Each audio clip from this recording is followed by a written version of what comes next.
ناظرین، ایک دفعہ دو بہت گہرے دوست صحرا میں سفر کر رہے تھے۔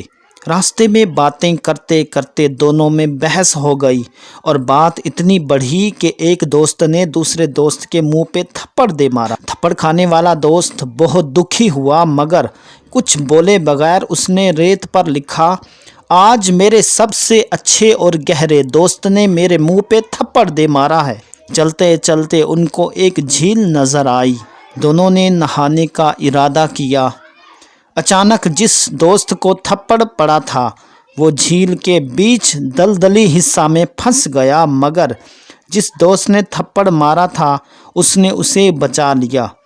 تو ناظرین، تب بچنے والے دوست نے پتھر پہ لکھا، آج میرے سب سے اچھے اور گہرے دوست نے میری زندگی بچا لی ہے۔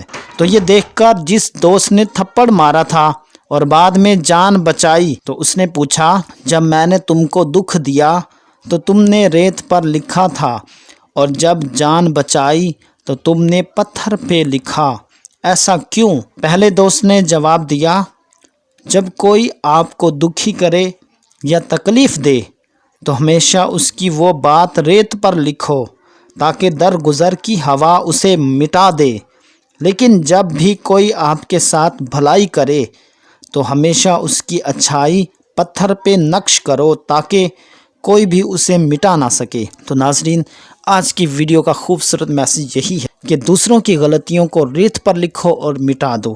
دعا ہے کہ اللہ تعالی ہمیں اچھے دوست، اچھی سنگت نصیب فرمائے۔ Thanks for watching my video. اللہ حافظ۔